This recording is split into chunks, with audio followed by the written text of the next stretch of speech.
Hey, hey, hey, hey, hey, hey, hey, hey, hey, hey.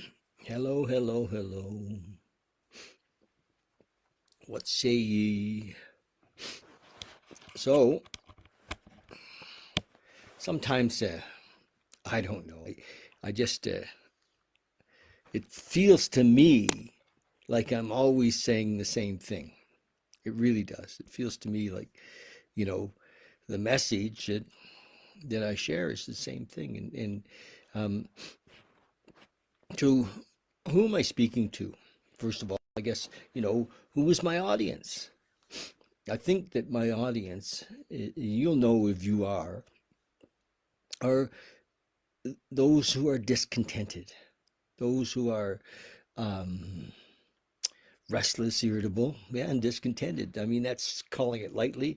I mean, for the addict and the alcoholic, um, you know something's wrong, something's desperately wrong, but you don't know how to deal with it, and I know lots and lots and lots, hundreds, if not 1,000 or more alcoholics and addicts who have successfully quit drinking and using, but still were in this miserable place of fear or anger or they were. I'm not talking about your everyday. Oh, I got mad because the paper man came late or something. I'm talking about a real deep-seated resentment or anger or deep-seated fear that and so here we are, not drinking or using, but something has to shift.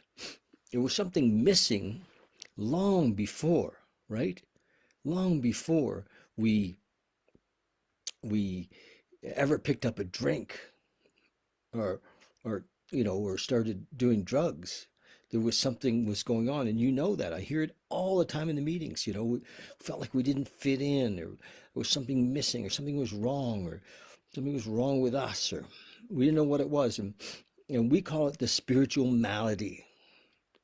We call it the spiritual malady. It's just like this emptiness, this hole, and but we tried to fill it with activities or achievements. We didn't know what it was. I remember as a kid often trying to fill it by you know and many of us did. We wanted to be good in school so that we would feel the love of our parents or the acceptance of our peers, and we thought we could fill that hole, that restless, irritable discontent. I used to call it like I had a football in my gut, but that was not the hole. That was just the tension, the resistance, or the stress that was there. But you know, I never felt comfortable in my own skin. If you can relate to that, not feeling comfortable in your own skin, well, the solution, from my experience after some 40 years of looking, is not in achievement. It's not in experiences. No, no, no. It's not in possessions. It's not in relationships. And, you know, it's, yeah, it's the answer's deep down inside of us, where it has to be found, deep down inside. So we have to get quiet because the mind is just going all the time about the story of our life and who we think we are, or don't they know who we are, all the things that we've done and all the stuff that we own. Who gives a shit? It doesn't really matter. It doesn't fill that hole. So we go from relationship to relationship, or we get new pets, or we get, and it doesn't fill the hole. So we have to find this thing, this oneness, this stillness, this, you know, where we came from, really, where we came from, our deep-seated isness is what we're looking for, and that can be done. It can be done, and I think if we decide that that's important, it can really be done. So let's have a look here.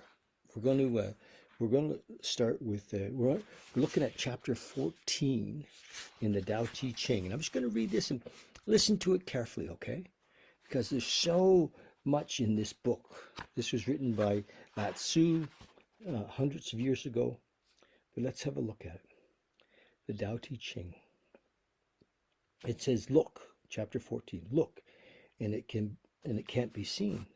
Listen. I think I better put my glasses on. There we go. Look, and it can't be seen. Listen, and it can't be heard. Reach, and it can't be grasped. What are they talking about? This thing that we can't find by looking for it, but we won't find if we don't look. Above, it isn't bright. Below, it isn't dark. Seamless, unnameable. It returns to the realm of nothing. Form that includes all form. Image without an image. Subtle beyond all conception. Approach it and there's no beginning. Follow it and there's no end. You can't know it, but you can be it. At ease in your life. You can't know it, but you can be it. At ease in your life. Just realize where you came from, where you come from. Just realize where you come from. This is the essence of wisdom. This is what we're talking about. Chapter 14. I've read, the previous 13 chapters. You can listen to them as well if you go on the YouTube channel and listen to them. But this is the clue is in here. Just realize where you come from. This is the essence of wisdom, the essence of peace, the essence of love. Right? So how do we get to be comfortable in our own skin? It isn't through owning possessions. Nothing wrong with having possessions. It isn't through relationship. Nothing wrong with being in a relationship. But if we're looking for something in that relationship, we're trying to fill ourselves up, it'll never work. If we're trying to fill ourselves up or make ourselves more complete by owning stuff, it doesn't work. Or through the accomplishments of our children, it doesn't work. Our own accomplishments, it doesn't work. There's still that emptiness. It can only be filled by this connection with the one. Oh, okay. I almost forgot. This book was written by Stephen Mitchell. And Stephen Mitchell, in the back, did a little kind of a editor's notes or author's notes on each chapter. And I just want to see what he had to say about this chapter. Chapter 14, he only wrote 2 lines. Wow. Look and it can't be seen. Another way of saying this is look and it's right before your eyes. That's all he said. Look and it can't be seen. Another way of saying this, look and it's right before your eyes. Beautiful.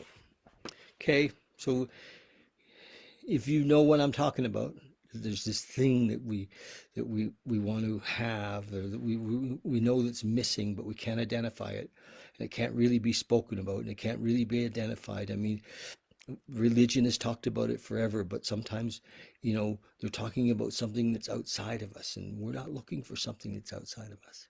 We're looking for something that's inside of us. It's even more than inside of us. It is us. It's everything. Okay, love you guys. It's my message for tonight. I mean, it doesn't matter if we are able to conquer our addiction for a short period of time. If we don't have this oneness, we lose it. We lose it, and that's why, people go back all of a sudden. They've been sober for weeks and months and maybe years, and then the next thing you know, they're committing suicide, or they're done because they didn't find it. They didn't find it.